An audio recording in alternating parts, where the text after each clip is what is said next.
ভাই আমার দুজন মানুষ আটকাছে, আমি চিনি না, আর একবার আটকাছিন। কি কই আটকাইছে? অন কইতাছে বন্ধুরা ফোন মারি আনবার লাগিয়া। কেলা আটকাইছে? কেলা আটকাইছে তোমারে? কই আটকাইছে? রও আমরা আইতাছি। তোরা কই জলদি আ। ধইরা রাখো, আমরা ওখানে আইতাছি।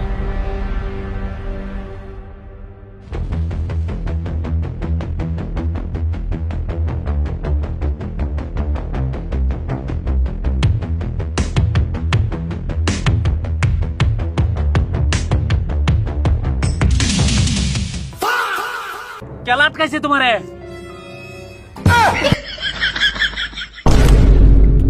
আসসালামু আলাইকুম। ইনশাআল্লাহ 41 দিনের লাগিয়া সবেরে নাম লাগানি হয়ে গেছে। দয়া হরিয়া চলুন আমার লগে এখন বর্তমান মসজিদ দিনের আলোচনা চলতেছে। পরে হেন থেকে সবই একলগে বাইরে হরাম যাই। কি চাইছিস কিয়া? ব্যস্ত কি আমি আল্লাহ যাম, তোরা রলে যাম। कल दीन की तबलीग में चलने का मजा देख अल्लाह के